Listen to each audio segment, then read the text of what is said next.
We're just going to work our way through these four love lessons, right? We introduce songs, right? Kind of what it is, what it isn't, what it may be, right? And it's about physical love, right? And this gift of God that He gives us as sort of sexual beings, and that comes from God. And this book, I think, is a celebration of that gift from God, and just how He wants us to think about it and use it and express it and all of that. So that's kind of what's going on here. And then again, not original with me, but I'm kind of stealing these four lessons from my Old Testament wisdom literature professor. David Hubbard is his name, when I had him at Fuller Seminary, and he kind of worked through these with these four lessons. Love is mutual. Love is exclusive. Love is total, and love is beautiful. And that's kind of how he works through it. I think we're on the first one. Love is mutual, which we said what? Means kind of what? Love is mutual. So in the book, we have a man and a woman. And there's a conversation that goes back and forth. And there's kind of a chorus of girls, women, who kind of support the woman. And they break in every once in a while and sing a little chorus. And then they go back and forth. So what do you mean love is mutual? Stephen, what do we say? Two participants in it. Okay, so it has two participants, right? So that's good. We'll start with two. That's good.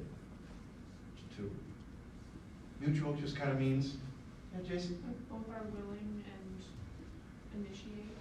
Yeah, I think both are willing, both initiate, both are involved, they're equally involved. There's a back and forth and a give and a take, and even if you read through this book, a kind of a playfulness in their conversation, as it's just a sort of a bonding and a mutuality and a togetherness and just a back and forth give and take. And that's what a relationship is, right? Not a hierarchy, not a dominance, but just a celebration of this relationship and what they each contribute to it. So, 1 + 1 = 1. We worked our way through some of the beginning verses. I'm just reviewing here, right?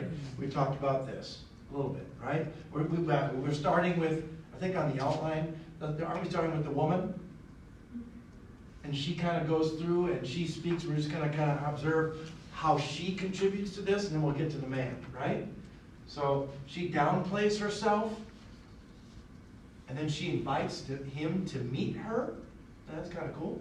And then he says, okay, I'll meet you, and we'll hang out and have lunch. And then I think this is where we stop, isn't it? Are we on 1:12-14? Is that where we are? So, again, this royal language, right? The royal language was Solomon and the king and the queen and the carriage.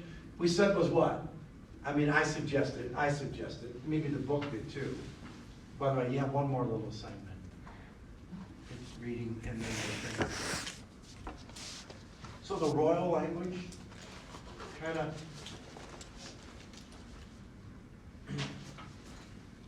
it's celebratory, right? It's kind of it kind of elevates the relationship to the sort of the level of royalty. Like, yeah, shepherd boy, you're a shepherd boy, but you're like Solomon to me.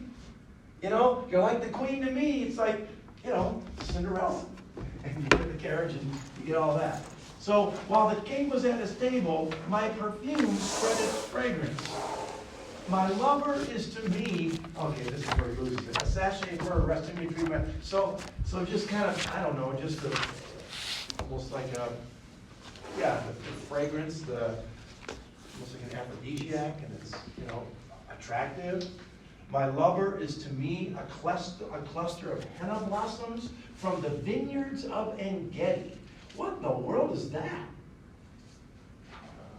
Cluster of henna blossoms from the vineyards of En-Gedi. Okay, I guess you got to understand what En-Gedi is. These are images and metaphors drawn from the culture, the geography, the history. What's En-Gedi? By the way, you're looking at a picture of it right there. An oasis? That's it? Is it an oasis? Yeah, it's an oasis. It's a freshwater oasis in the middle of the Judean wilderness. There are freshwater springs that create waterfalls and pools of water.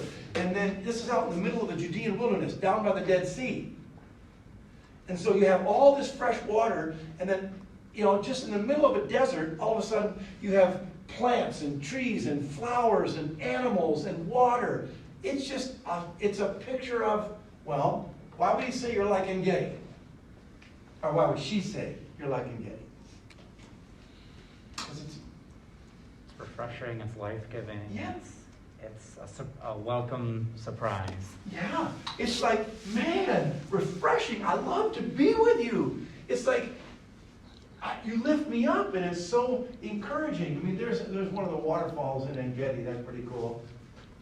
And it's just, you know, in the, I don't mean you overdo it, but like in the desert of life, you are like an oasis to me, right?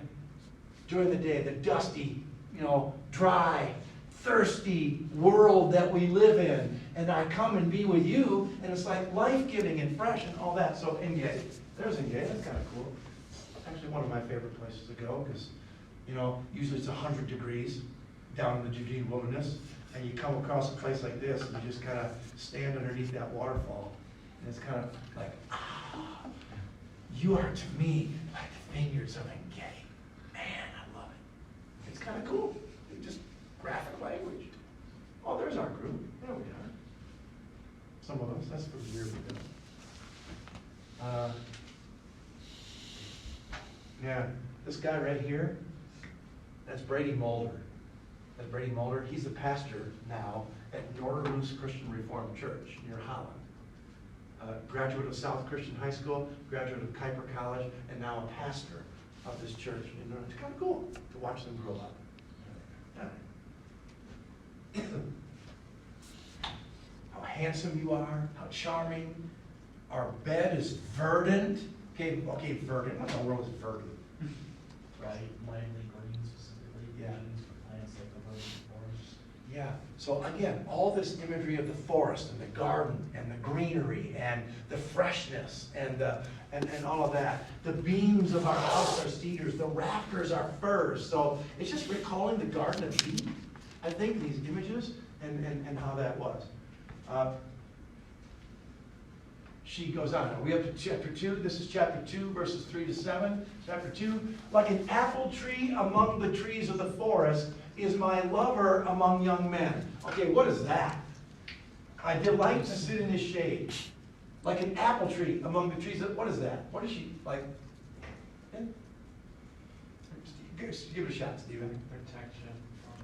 Okay, so the sitting in the shade is for protection, I think. I love to sit in your shade. Right? So an apple tree, right? You know, among the forest. It has to do with like fertility. Okay.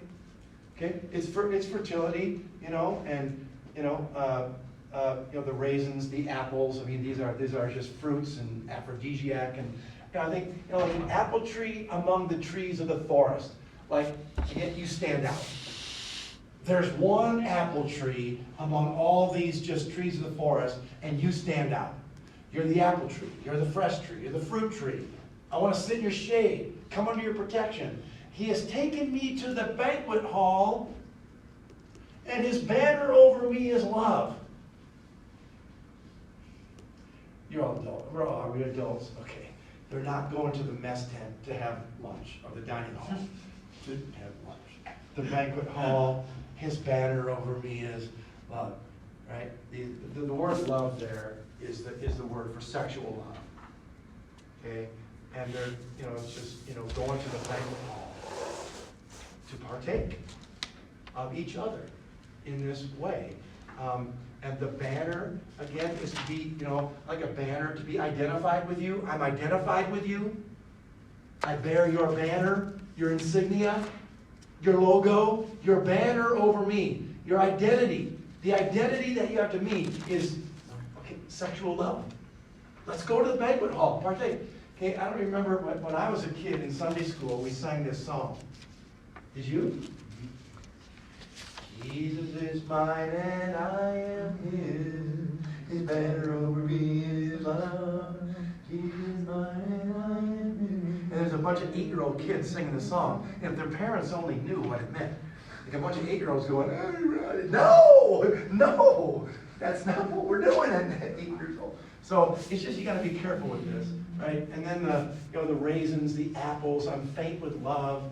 His left, now she's picturing, I mean, this is, I know, Anticipation and picturing. His left arm is under my head. His right arm embraces me. Daughters of Jerusalem, I charge. So it's just, she's picturing it and anticipating and describing it. And she is very graphic, right?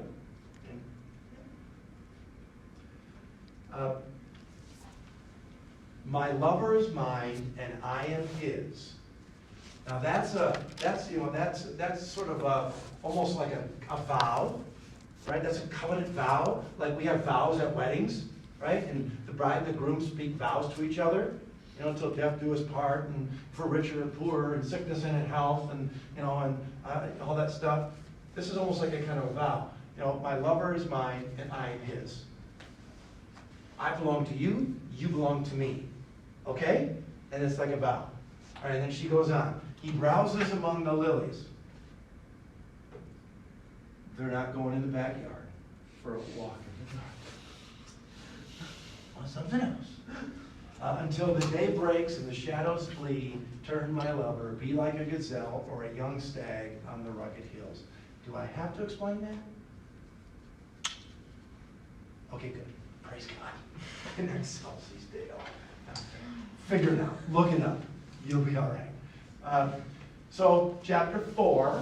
Now, I think I mentioned the other day that some scholars have suggested that there's actually a storyline through the book of Songs, where there's the engagement, the anticipation, and then in the middle there's the wedding and the wedding night, and then there's the issues that come up in married life. And so the suggestion is that right here at 4:16 and 5:1 is the marriage, is the actual marriage. So here she invites him. Awake, north wind, and come, south wind, blow on my garden. Again, this is not the backyard. This is her body. That its fragrance may spread abroad. Let my lover, and now she invites him. It's the wedding night. The anticipation is over. Let my lover come into his garden and taste his choice fruits. And then 5:1. He responds, I have come into my garden, my sister, my bride. I have gathered my myrrh and spice. I have eaten honeycomb. I have drunk my wine. And so she invites. He responds, that's the wedding night. Some suggest. Does that make sense? All right. And then God's approval. The suggestion is that eat, friends, and drink. Drink your fill of love. So God giving his approval on the marriage night. Does that make sense? That's just kind of interesting. All right. So chapter 3. Am I up to chapter 3? Is that on the outline? Am I following the outline? Yeah. Okay, praise God. So chapter 3 is a little bit of what Stephen, you want an outline? Yeah. Oh, okay. What did I do with it? Oh, here it is. All right. So you just follow. That's kind of fun. Chapter 3 is what I would call, and some have called, like a little dream sequence. She is thinking and she imagines what it would be like or might be like if he weren't there, if she couldn't find him. So all night long on my bed, I looked for the one my heart loves. I looked for him but did not find him. And then she goes, I will get up now and go about the city, through the streets and squares. I'll search for the one my heart loves. So I looked and I didn't find him. The watchman found me, and so on. Scarcely had I passed him when I found the one my heart loves. I held him and would not let him go till I had brought him to my mother's house. Probably not the thing I would do if I found my...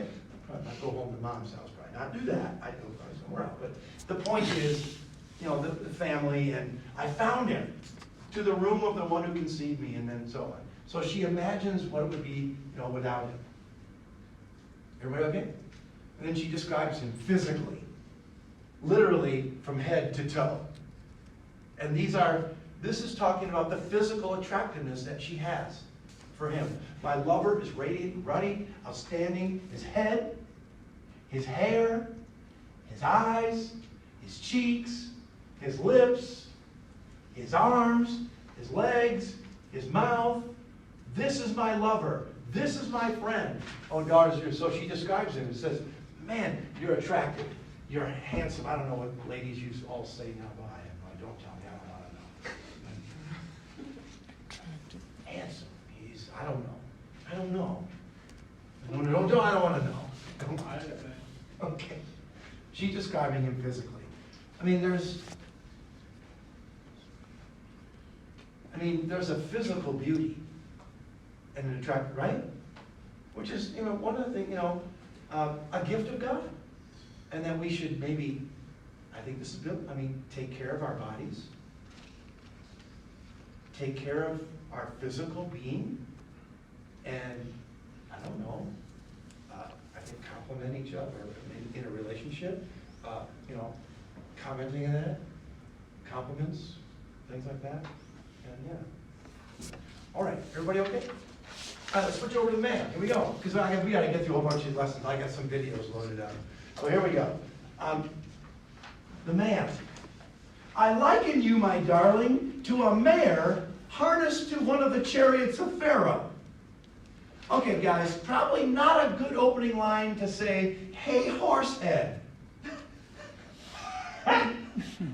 I liken you to a mare harnessed to the chariot. What in the world is that? Skyler, want to give it a shot? In this case, Pharaoh, the chariot was known as the symbol of the status of Egypt still. Okay. So the horses to the chariot of Pharaoh would be some of the best in the country, either by appearance or by ability. Okay, so I think that's right? This is high-level stuff. Pharaoh's horses, again, the royalty thing. A mare among the horses. Something A mare is A female horse. a female horse. usually not used in that No. context. What he's talking about is you put a mare among the horses, and I'm just saying, the gentleman horses are going to go crazy. Like, oh man, it's like he's talking about, man, I liken you to a mare. Well, you're attractive, and you don't take this the wrong way. You arouse the men, the other horses, and me.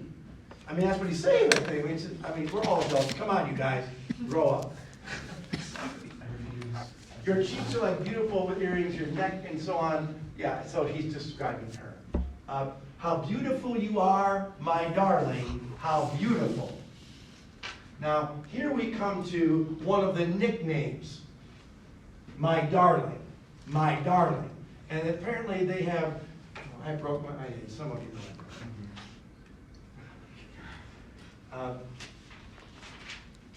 So another aspect of their relationship, my darling, is kind of a pet name or a nickname that gets used 9 times in this book. My darling, my darling. And they use it of each other. So, strong marriages sort of create a culture of 2. And you create a private culture of 2. There's a lot of ways to do that, but one of the ways is that you create a private culture of 2 by the expression of special nicknames for each other. You know what I mean? See, my wife and I have nicknames for each other. And I would tell you, but then I would have to kill you. So, you will never find out, and you will never know. You know why? Because it's only for us. Because then it's not a culture of 2 anymore. Then it's me and my wife and my whole class. And I don't want you there. You know what I mean? So it's just us. And we have little nicknames for each other that we use playfully. My darling. And that's what they do here. And then, some research on this. Nicknames that people have for each other today come from one of 3 categories. Food, animals, or body parts. And sometimes you combine them, like honey bear. Okay, sorry. Apparently these aren't nicknames that you all use. Maybe from a few decades. This is bad. Sugar lips, honey bear. Okay. So C.S. Lewis writes about this in his book, The Four Loves. He says that couples use baby talk with each other. And that there's a species of birds known to make infantile sounds when they're courting. It's the tenderest language we know, says C.S. Lewis. Some people use baby talk with their dogs. Lewis says this is just really stupid. No, I just made that part up. But Lewis talks about this kind of thing. It creates a culture of two, where you speak words of honor and praise and intimacy and privacy. And that's just kind of what he's doing. You're beautiful. All right. So she says, I'm a rose of Sharon, a lily of the valley. I mean, what's she saying about herself? I'm a rose of Sharon, a lily of the valley. What's she saying about herself? Like everyone else. She's saying, because the rose of Sharon and a lily valley is the most common flower all over Israel. They're on every hillside. What she's saying is, I'm common, I'm plain, I'm not pretty, I'm just, I don't stand out, I'm just a plain girl. That's, I think, what she's saying. Notice how they downplay themselves and they lift the other up. And then he responds, yeah, like a lily among thorns is my darling among the maidens. What's he saying? You stick out to me. You're Yeah. precious to me. Yeah. You're not plain to me. You're pretty to me. You're not common to me. You stand out among all the other girls. Right? That's what. Isn't it? Oh, I'm not very pretty. Yeah, you are. You are beautiful, honey. You're the best. The one that's. Hey, everybody, I'm just giving you some tips here. Pay attention. This is good stuff. Remember the middle school roller skating party? No, you didn't do that? Like the roller skating party? Like, oh, they didn't do that. We had a middle school roller skating party where all the middle school kids would go, skate and do the rollerblades and the skates around. And then there always came a point in the thing where it would be ladies' choice. And all the guys would line up on the wall. See, you did this. And the girls would come and pick out the guy. Right? And it was so cool if you got picked like early on. And you weren't like the last guy standing up against the wall like, who's going to pick me? I think it's, you're playing, of all the girls standing up against the wall at the middle school party, I pick you. And you belong to me, and I want you. And you stand out. That's kind of, that's awesome. Mutual. All right, here we go. Most famous part of the whole book. Right? This is the most famous part. So this is where we already saw where she described him, head, arms, legs, blah, so on. Now he describes her. Here we go. How beautiful you are, my darling. There's a nickname again. How beautiful. Here we go. Your eyes behind your veil are doves. What's that? Soft, gentle. Okay. Yeah, soft, gentle. Yeah. Doves. I mean, kind of a Go ahead. Innocent or pure? Okay, innocent. I think pure doves. Doves are kind of a translucent gray color, and just kind of a beautiful, pretty, transparent. What's the saying? The eyes are the window to the soul. And so I'm getting you, but we always taught, our kids that when an adult is talking to you, you look at them in the eye. You look them in the face and you look them in the eye. Now, that's just to make a connection, right? When I look into my wife's eyes, or she looks into mine, there's an intimacy there. There's a knowing there that's just between us, right? So your eyes are like doves and looking in. Okay? Your hair is like a flock of goats. Again, just a little tip here. Just as hey, horsehead wasn't very good, hey, goat head is not very good either. So what is it? Your hair is like a flock of goats. Right? Obviously, this is some sort of a compliment about her hair. Right? So, in Israel, it's kind of cool, especially in En-Gedi, where all the animals are, there are these, sort of the state animal of Israel is an ibex. It's a little miniature deer. It's a little thing about this high. They're a little ibex, and they're what? Yeah, and there's these huge steep cliffs in the desert, and these ibex go in groups. They go in, I don't know, they call them a herd, I don't know what they call them, but they go in groups, and these are amazing. You can see them, and from a distance, you watch these like group of 15 or 20 ibex on this cliff, and they just jump down. And they jump down, and they go all together, and they go like this, and they go up. And it's like, oh, man, that is so cool. What's he saying? Your hair is like a flock of goats. Yeah, well, it's beautiful. It's wavy. Normally, women didn't let their hair down in the company of men.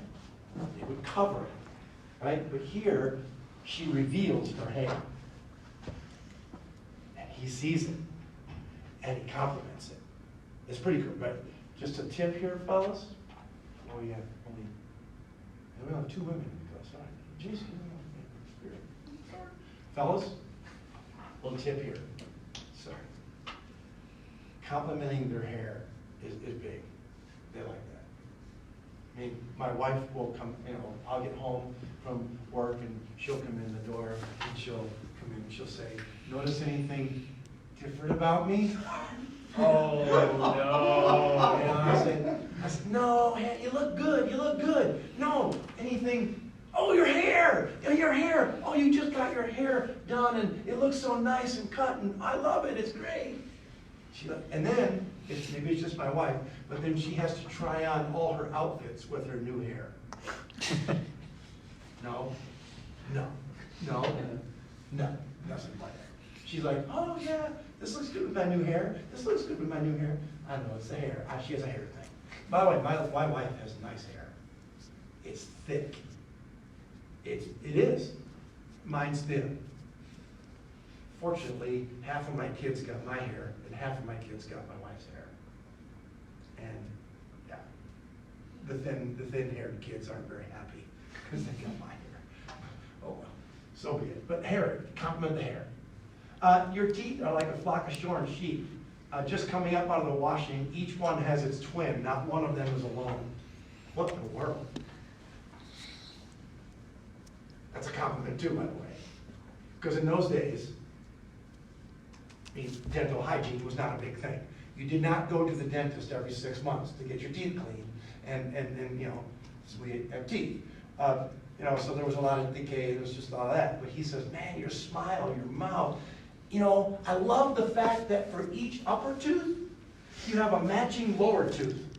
It's really cool. I like that. The way each has its twin. And they're like sheep coming up out of they're white, they're beautiful, they match. I don't know. That's kind of cool. Like my wife has, she has nice teeth, except she keeps, by the way, we have a son who's a dentist. And she wants to get Invisalign. You know Invisalign? Yeah.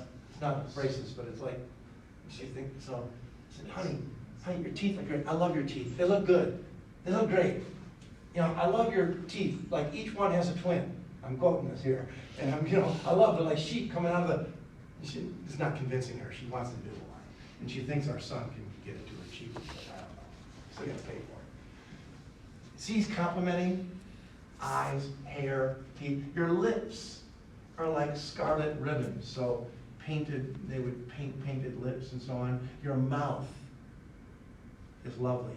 I think not just the mouth, but the mouth stands for speech and voice, doesn't it? I love your voice. Your temples behind your veil are like halves of a pomegranate. What is that? Your temples are like the halves of a pomegranate. A pomegranate, cut it in half. I love the way that your face has just really a perfect, beautiful symmetry. Like your right side matches your left side. Your face is not crooked. I'm just saying. Symmetry. I don't know, but they say one of the things across cultures, because obviously beauty is in the high eye of the beholder. Every culture has a different image of beauty, right? And what it is. But they say that one of the common things is that it has to do with symmetry. physical symmetry on your body. You know, when you're faced at each, it's one of the common traits of beauty across cultures. And yeah, he does that. That's pretty cool. Your neck is like the Tower of David, built with elegance. So tall and stately, I guess. And then he just loses it there. Yeah, well, I don't know. I have no idea what that is. Yeah, and there it is, my darling, and my darling, right? So he's describing her physically, right? And that's just, you know, if you take this literally, you're not supposed to do that. These are metaphors, these are images, right? Wow, you know, so if you took it literally, there you have the flock of goats and all of that. I don't know, maybe, I don't know. I don't know. So this was in the, so there was a kind of a satirical, theological, religious publication called the Wittenberg Door. Anybody know the Wittenberg Door?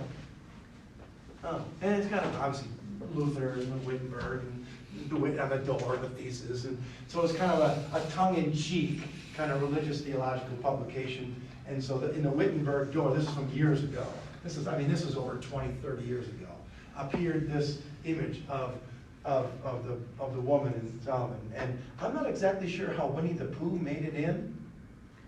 You know, the honey. It looks like, but what that looks like Winnie the Pooh. You know, the honey pot. No, but and then the flock of goats, and the tongue is dripping honey, and the pomegranates, and your nose is like the Tower of Lebanon. I don't know. So anyway, not supposed to be taken literally, right? And there. Yeah. So do you want to? So speaking of satirical lines and things like that, do you want to hear the Song of Solomon pickup lines? Yeah, why not? Why not? It's just for entertainment purposes only. So here we go. Song of Solomon pickup lines. Hold it right there! Are you tired of your secular pickup lines not working on the girls at church? Are you striking out every time? Well, boy, do we have a product for you! Song of Solomon pickup lines! That's right! Song of Solomon pickup lines! Did you know that from the original Hebrew, Song of Solomon is better translated, how to win godly women? Really? Not really! But that doesn't mean it doesn't work. That's right! Song of Solomon pickup lines. 60% of the time, it works every time. Well, me and Chad met a few years ago, and he just really won me over with his words. Yeah, before Ashley, I had tried a lot of secular pickup lines, but finally I went to Song of Solomon pickup lines, ordered it, and I mean, first try, it was Ashley, and here we are. He told me my neck was like the Tower of David, built with elegance. I really didn't know what he was talking about, but I knew it was from the Bible. We've had top-ranked biblical scholars comb through the original text and pick out the best pickup lines for you. With our product, you'll get gems such as... Baby, your hair is like a flock of goats leaping down the slopes of Gilead. Girl, your navel is a rounded goblet that never lacks blended wine. Hey, boo-boo, your nose is like the Tower of Lebanon looking towards Damascus. Are you tired of only being the brother in Christ? Get out of friend zone and call 1-800 Solomon Biblical Pickup Lines now. That's 1-800-453-219-465-217-910-465 now. Okay. Okay, I'm sorry, but that was ridiculous. I think my favorite line is, are you tired of being a brother in Christ? You want to get out of the friend zone? Okay, and that was entertaining. Okay, that was good. So, right, my bride, this is still the man, my bride, come with me from Lebanon, descend the crest of Amana, from the top of Senir, the summit of Hermon, from the lion's dens. So these are distant places. And so he's inviting her to come. I mean, they haven't been together. He's respecting, I think, inviting her to come and to be engaged in something that she hasn't been, and in a place she hasn't been, and respecting that, inviting her to come from afar, you know, all of that, you know, you have stolen my heart, my sister, my bride, all of that. And then here's 4:16 and 5:1 again, the mutual delight in the wedding night. You know, just back to Genesis, and God saw that it was good. It was good, it was good. The Lord made the trees grow, and the trees were pleasing. God said, you are free to eat from any tree in the garden. I'm getting to you. You know, eat, oh friends, and drink in the garden. So the imagery from Genesis and this. Does that make sense, Steve? So on the previous slide, what does it mean by my sister? Yeah, so my sister, my bride. What's that? That's a good question. So he calls her, where was it? Yeah, so here it is. My sister, my bride. It's almost like, It's like, you know, that's why I don't like soccer. The soccer. It's like the world sport. Football. But we call it soccer in the U.S. You know what I don't like it? Because they have ties. And the old saying is, tying, and when you tie a game, it's like, apparently you never heard of this. Tying a game is like kissing your sister. You've never heard that one. It's you ever heard that one? Oh, what was the score? Oh, it was a sister kisser. It was tied. So it's like unsatisfying. You know what I mean? You don't want to kiss me. Kissing your sister is okay, but it's not. What? No, I don't mean like that. Yeah. I mean, like a relative. Like, by the way, people from the East Coast, in certain cultures, they do greet each other by kissing. If you're from New Jersey, like my family's from New Jersey, you get together, you meet, you kiss everybody. It's like, oh my gosh, Yeah. I'm not really cool with this. So my grandparents kissed, like on the lips. That was I know. It's like, what? No, the phrase kiss. I have a little hard time even hugging. My point is, a tie in soccer is unsatisfying. As unsatisfying as kissing your sister. So my point is, what's the deal here with my sister, my bride? Any idea?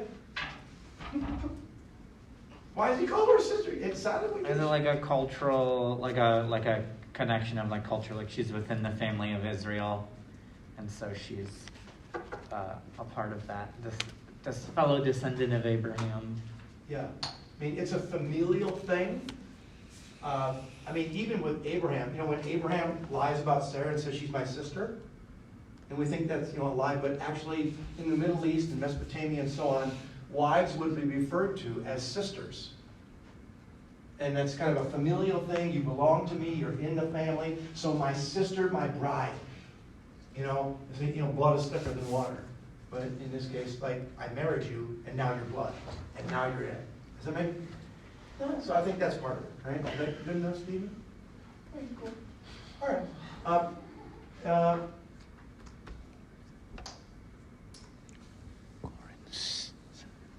So just talk about mutuality, mutual submission in marriage. This is Paul in 1 Corinthians, right?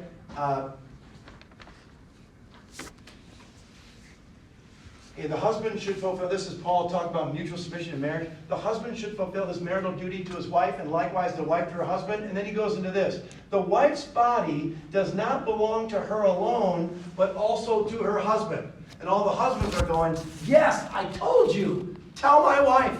Her body doesn't belong to her, it belongs to me. That's not so unexpected. What would be totally unexpected in that culture is the next line. In the same way, the husband's body does not belong to him alone, but also to his wife. There you go.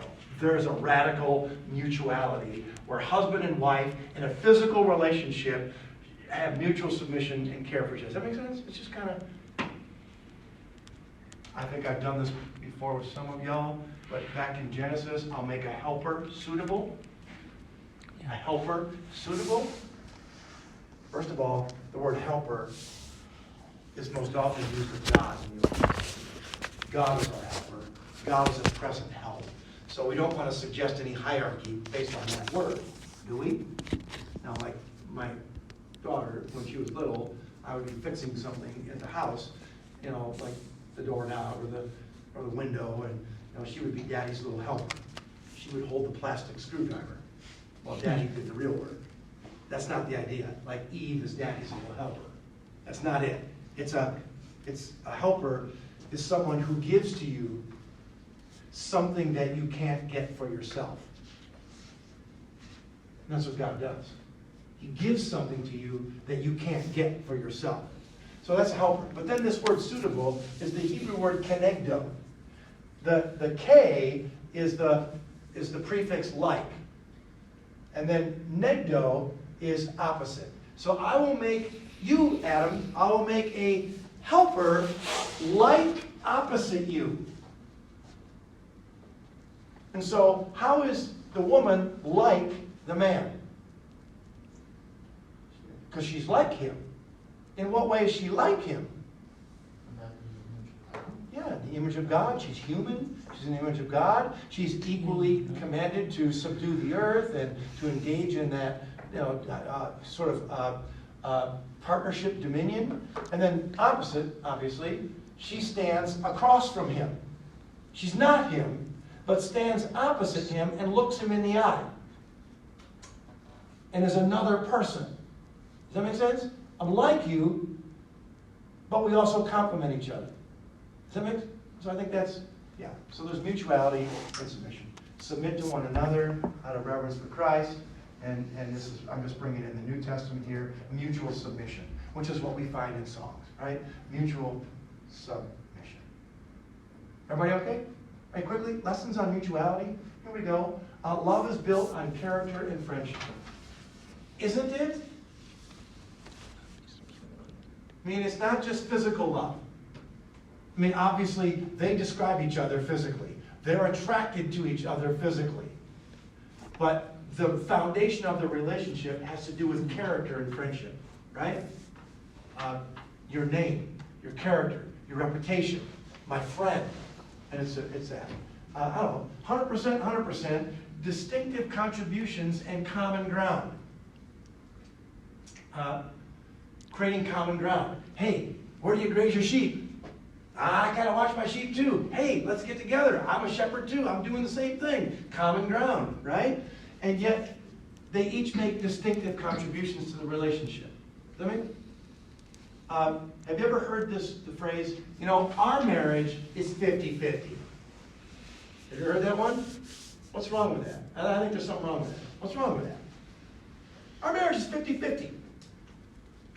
It needs to be 100%, 100%. Yeah, I think there's 50% missing from each person. Well, you can just give half yourself to that person? Why don't you give the whole thing? 100-100. Our marriage is 100-100. So that is you become a whole person. That's why it's so important. This stupid thing about you complete me. So dumb. Become a whole person, a whole man, a whole woman first before God. Developed and confident of who you are. And then if God leads you to somebody, that's cool. And then you give your whole self. That's why at weddings, I don't know what y'all do now, but traditionally at weddings, I've performed and officiated at many weddings, is there's the unity candle, or the unity sand, or the unity rope, or I don't know what y'all do now. But traditionally it was a unity candle, right? Where what would happen, have you seen a wedding? So what would happen is, right, at the beginning of the ceremony, the two mothers go up and light the outside candles. Have you seen this? And then they sit down. The mothers light the outside candles. And then some point during the ceremony, the bride and groom come and they take those outside candles and they light the center candle. And there's two becoming one. And that's cool, because that's what it is. But then the question becomes, after the bride and groom lights the middle candle, what do you now do with the outside candle? Do you blow it out? Or do you leave it lit? Usually that's what gets blown out. Yeah, usually it gets blown out. So here's this image of a couple that goes, the mother has lit the outside candle. My son has been nurtured and loved and cared for within our family. He's become a man of God, with gifts and skills and passions, and he brings that here to this day. Our daughter has been raised in a right, same thing. that candle, and then they light the candle, and then they go, my life is over. Or not, my old life is over. Now, in some sense, your old life is to leave and cleave. I get that. But in another sense, what I've done is I actually have a little reading that I've kind of made up and taken from some different places and counseled the couple, hey, look, why don't you leave them lit? Because what that represents is the gifts and abilities and the unique contributions that you are going to bring as a man or a woman or something into your marriage. You're not going to stop being that person. You're going to continue to bring what God has made you and given you into the marriage. And so is the other person, and you're going to become one, but you're each going to make, does that make, I don't know. And once I try to explain that a little bit, most couples will say, yeah, let's leave them lit. That's pretty cool. That is really cool. And I want you to read that so that everybody knows that we're bringing our full self in, and we're not going to stop being the full person that God made us to be. And we're going to become one. I think that's kind of cool. All right, that's my cool talk. Where'd it go? Oh, there it is. Compliments cultivate love. Don't they? Verbal admiration. I think, if you can speak, oh, I love your hair. Oh, I just really like your, don't say horsehead, but, I just love the way, you look, or you're pretty, or, you look strong, or I really appreciate you, stand out to me. I mean, these compliments draw you together, don't they? And so you can see verbal admiration in this book. This is Trevor Longman, Old Testament scholar. His commentary on this book, he said, God calls husbands and wives to use our words to push back the chaos and shape our lives into order and beauty. He calls us to use our words to bring life to those who hear. Isn't that pretty cool? Using words and compliments and language, and it creates, Genesis again, bone of my bone, flesh of my flesh. A mutuality, right? A bone is kind of the hard structural part of our body. Flesh is kind of the softer, fleshy part of our body. I think maybe, you can say, a man says, where I'm strong, she's weak. Where I'm weak, she's strong. Bone of my bone, flesh of my flesh. We fit together. We complement each other and bring in distinctive things. But it is complicated. I mean, this mutuality, this getting along, this verbal admiration, this playfulness, this man and woman, it all looks so easy and so good in songs, right? Except when you get into a real relationship, it's complicated, right?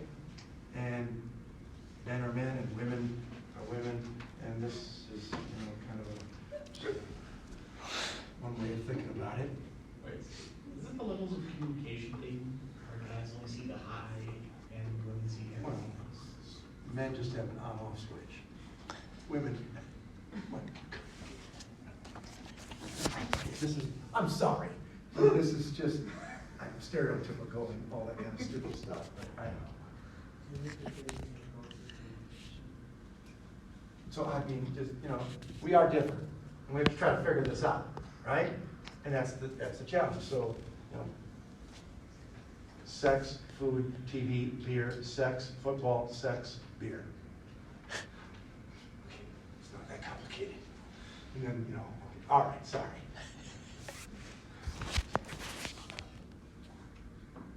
I've got nothing to wear. Again. Well, that'll do for me. I got one shirt, wear it all week. So when we go on vacation, I take one pair of shorts and one shirt. And my wife's got a suitcase. Okay, sorry, this is stereotypical. I get it. But my point is, it's complicated. All right, you want to see this one? It's funny. It only takes 2 minutes, but it is hilarious. And here we go. Have you seen this one? You probably have. Yeah. It's what about the nail? Okay, it's not about the nail. Okay, here we go. The entertainment purposes only. This is a man and a woman discussing their relationship. It's just, there's all this pressure, And sometimes it feels like it's right up on me. And I can just feel it, literally feel it in my head. And it's relentless. And if it's going to stop. I mean, that's the thing that scares me most, is that I don't know if it's ever going to stop. Yeah. Well, you do have a nail in your head. It is not about the nail. Are you sure? Because, I mean, I'll bet if we got that out of there... Stop trying to fix it. No, I'm not trying to fix it. I'm just pointing out that maybe the nail is causing... You always do this. You always try to fix things when what I really need is for you to just listen. See, I don't think that is what you need. I think what you need is to get the nail... See, you're not even listening now. Okay, fine. I will listen. Fine. It's just, sometimes it's like, there's this achy, I don't know what it is. And I'm not sleeping very well at all. And all my sweaters are snagged. I mean, all of them. That sounds really hard. It is. Thank you. Ow! Oh, come on. If you would just... Don't.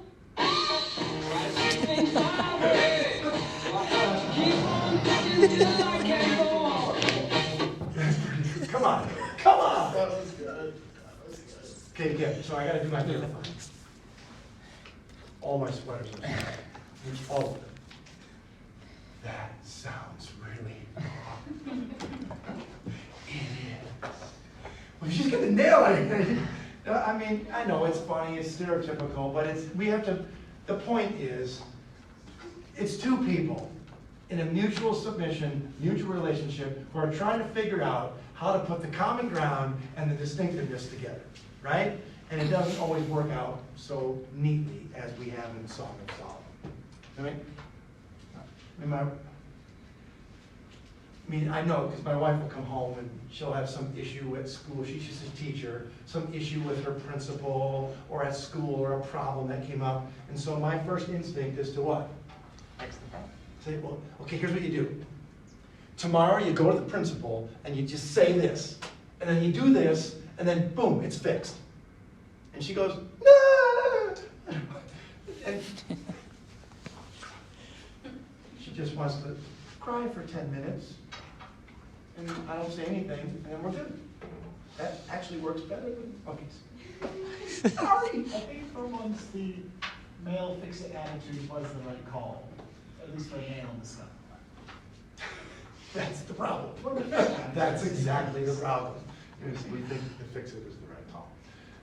It's not. All right, sorry. Love is mutual. Everybody good? All right, we gotta get going. Love is exclusive. So what does that mean? Love is exclusive.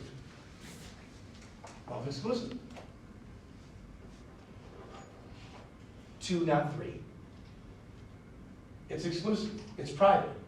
It's nobody else is allowed, right? And I don't want to, we could have long talks about one of the most trending things in our culture is polyamory. And it's a real thing. And it's going on. And people like that. So I'm not having that talk with you. You figure that out on your own. But I think the biblical principle is that love is exclusive, right? And it's meant to be monogamous. So to show that, demonstrate that, you're a lot garden, spring enclosed, a sealed fountain. What's he saying? You're only mine. You only belong to me, nobody else. You're locked to everybody else. Again, that's the inviting my garden. He says, I have come into my garden, so there's an exclusivity there in the marriage life. Your neck is like the Tower of David. Inaccessible, tall. I don't want to say this, impregnable. Sorry. Words. But they're exclusive. Your head crowns you like Mount Carmel. So Mount Carmel is one of the most fertile. It's the place in Israel that gets the most rain of any place in the whole country. It's the most fertile, beautiful. It's a mountain. And so he's saying, man, your head crowns you like Mount Carmel. And I think talking about the inaccessibility and exclusivity again. Place me like a seal on your heart. Again, the seal is a symbol of ownership. Right? And you belong to me. And there's the vow, my beloved is mine, and I am his. Exclusivity. An exclusive vow. Like in the vows that we have at our weddings, right? I promise to love you and cherish you until death do us part, and you're the only one, and all of that. And then there's the Dodi ring. And then around the ring is in Hebrew this phrase: my lover is mine, and I am his. That's in Hebrew. It's kind of cool. And that's what usually Jewish couples will exchange with each other, Dodi rings, as engagement rings or marriage rings or something like that. All right, we have that. Love is exclusive. All right, we got it. All right, we're making the point. You got it. Here's chapter 8. The brothers talking. We have a sister. Her breasts are not yet grown. What should we do for our sister for the day she is spoken of? If she is a wall, we will build towers of silver on her. If she is a door, we will enclose her with panels of cedar. I am a wall. And my breasts are like that. What is that about? The brother said, if she's a wall, we'll build towers. If she's a door, we'll enclose her. What are the brothers of this woman saying? Yeah, they're going to protect her. If she's a wall, we're gonna make her attractive. We're gonna make her beautiful, and we're gonna. If she's a door, and maybe a little bit more, not loose is not the right word, but if she's a door and it's been, not exclusive, we're gonna enclose her with panels of cedar. So protection from the family. It's exclusive, but you need a community of people, a church, a family, a culture, biblical principles to support that exclusivity, because it's really hard to just do on your own. You know what I mean? And you need that family. I remember, so we have 3 sons and a daughter. And so between my oldest son and my daughter, there's a separation of 13 years. And so our daughter was born when my oldest son was 13 in middle school. And I remember he got real serious one night, right after she was born, because we took her home, and now we got a girl in our house. Well, my wife is a girl, but we have another girl in our house, the 3 boys. And my son came to me and said, Dad, because he's in middle school, right? He's in middle school, he's 13, he's a 13-year-old boy. He comes to me and says, Dad, if anybody tries anything with Hannah, I'm going to beat him up. Oh, okay, that's kind of middle school talk, It's like, because middle school boys, if anybody tries anything, I'm going to beat him up in the parking lot. But, okay, I get it, I understand that, but yeah. So, I thought that was kind of cool. Okay, son, don't beat anybody up, but it's kind of nice that you're going to protect your sister and watch over her. That's really nice, and it's kind of cool to have that. So, it's like my daughter has like 4 dads. Don't tell her that. It's in the bowl. Sorry, I'm not used to this. We have philosophy with her tonight. Yeah, I'm not used to this. Drink water. This proverb, drink water from your own cistern. Same thing in Proverbs, right? Love is exclusive, right? Same thing, right? And then sometimes it can go off the track. This is okay. Is this 20 years ago? It's been a minute. It's been a long time. It's been a while, right? But there you go. Remember the Thanksgiving night? It was on the news. All of a sudden, there's Tiger Woods, and he just got a golf club upside his head because of his unfortunate dalliances all over the place. Non-exclusive activity. Okay, look it up. And that's a problem. One of the greatest golfers I know ever lived. What? One of the greatest golfers ever I know. He's not going to quite beat Jack, though. Jack Nicklaus. Oh, yeah. Holds the record for most majors won. 18. And I think Tiger Woods only has 16. Like, I forget I saw a stat the other day, and his span of however long his winning was, it's just a side tangent. His first place, he was 132 under par, and second place was 138 over. Yeah. Combined. He's good. He's a good golfer. He's not very good. Not a great person. Not a very good marriage partner. You got it. Doesn't work out. So is this on anymore? Don't you love Mythbusters? Did you? Mythbusters, It was a everybody? good show. It's something I wish I could have seen more of now. Oh, it is so cool. I was into Mythbusters for like a while. It's like, it used to be on, and was it Discovery? Well, I forget what channel it was. Discovery. Maybe? Discovery. Okay, and then it was just so cool. They would make these things and do these experiments, and it was awesome. And they would eat stuff, they would build stuff, and man, and Mythbusters. So anyway, there's some cultural myths, I think, that need to be busted around this topic.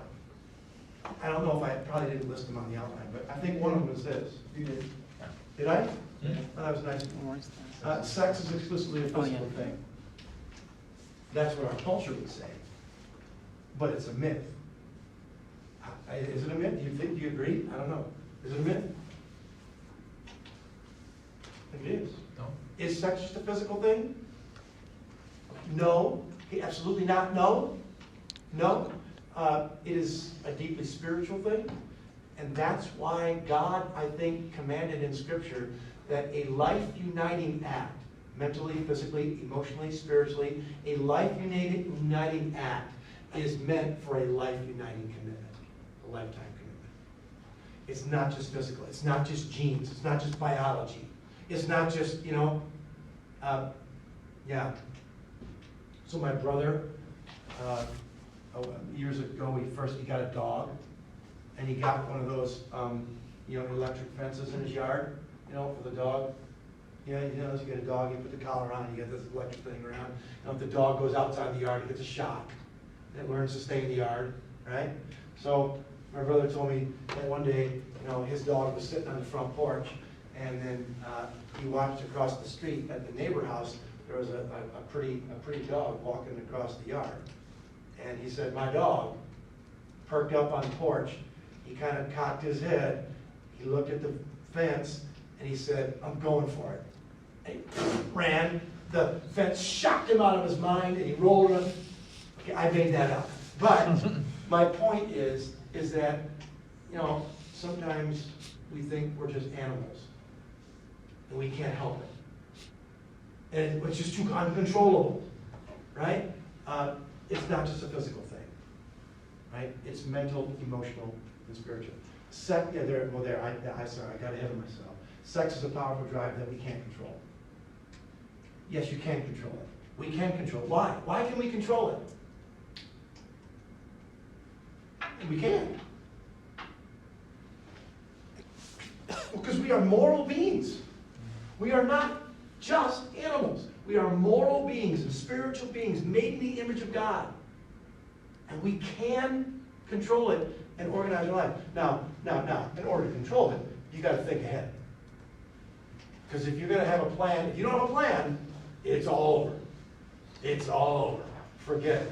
You got to have a plan. And yeah. All right. Premarital sex assesses sexual compatibility. That too is a myth. It does not. They've shown, studies have clearly shown that couples who live together experience, what's one of the reasons they do? They say, well, we're going to live together because we've seen our parents get divorced. And we don't want all that problem and all that issues of marriage. So we're just going to live together. What happens is that when you break up, which you normally do, you still get the same pain, you get the same tearing, you get the same everything as a divorce, which you were trying to avoid, but you get it worse. And the incidences of abuse are higher among couples who live together. Statistics prove out, it just is bad in every way. Now, I remember, this is a true story. The dog story was made up, sorry. But this is a true one. I had a couple that, they didn't go to our church, but they wanted to use our church for their wedding. So I said, oh, that's fine. I said, but if you want me to officiate the wedding, then you must go through 6 weeks of premarital counseling with me. And they said, all right, whatever, we'll do it. And so I remember the first meeting we had, we met at the church, and they came, and we were just getting to know, I didn't know this couple, so, what's your name, what do you do, like that. Oh, where do you live? Oh, I live at, 341 Maple Street. And I turned to the man and said, well, where do you live? He said, oh, well, we live together. I live at 341 Maple too. We live together. And I just, I don't want to be judgmental at first. I don't want the look on my face like that. But I just said, oh, that's good. I said, why, why? I'm just wondering, why have you, chosen to live together before your marriage? I'm just interested. I was wondering. I'm not kidding you. I am not kidding you. The man looked right at me and said, well, because we decided that we really want to assess our sexual compatibility. And so we're just kind of, that's what we're doing. And I was like, what? What? You're trying to assess your sexual compatibility. I've never seen it. I've never seen a married couple say, man, our sexual incompatibility is ruining our relationship. But I've seen it many times when you get it mixed up the other way around, and that ruins the relationship. It's not sexual compatibility. The man, this is the games people play, right? The man just wants to engage in sexual relations without any connections. And the woman, I guess stereotypical again, wants to use that sex, and we'll agree to it in order to maybe to entice the man into marriage. And it doesn't work. It just doesn't work. And just, that's a myth that needs to be broken. Does that make sense? What is this? Oh, the number of cohabiting couples has soared in recent decades. From about 439,000 in 1960 to more than 5 million today. About 10% of couples who married between 65 and 74 lived together before marriage. Today, that number is 50%. So that's a lot. Oh yeah, men do it for convenience, manipulation, relationship, testing relationship to see whether they're compatible, economic reasons. I don't believe in marriage. And those are just some of the reasons that people give, but it doesn't work, and it doesn't really fear of divorce. And that's the reasons they give, and I think it's a myth.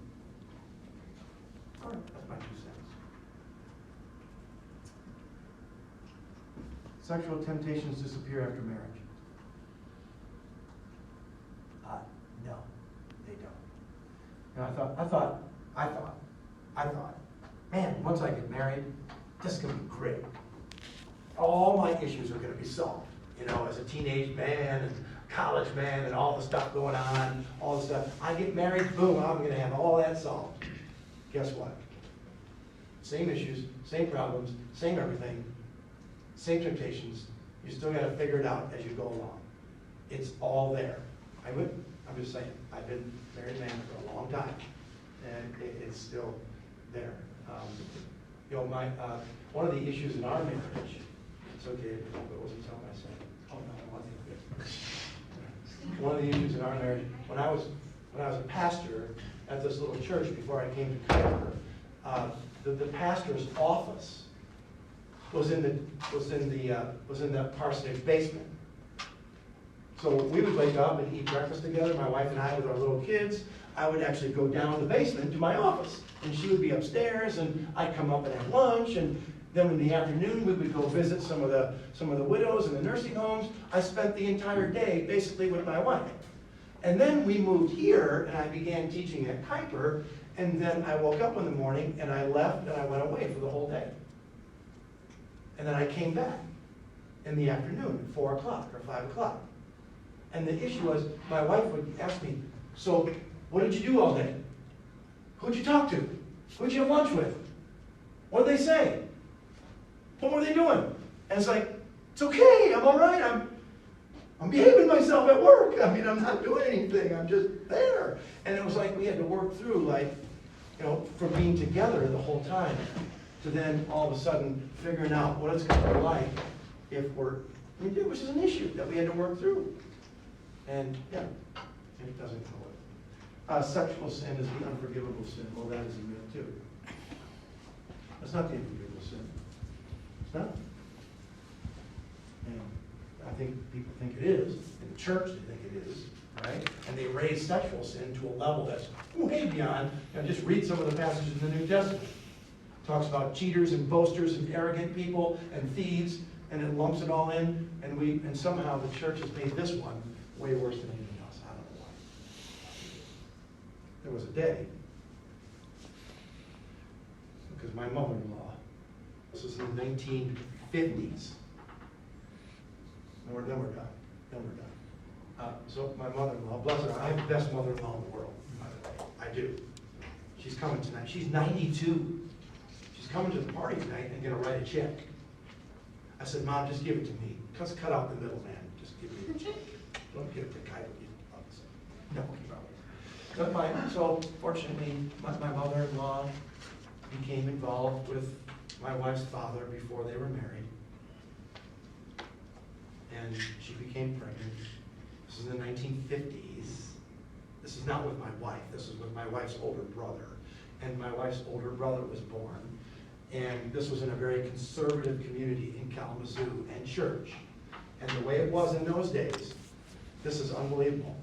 But if you were found out to have done that, you had to, you know what I'm going to say?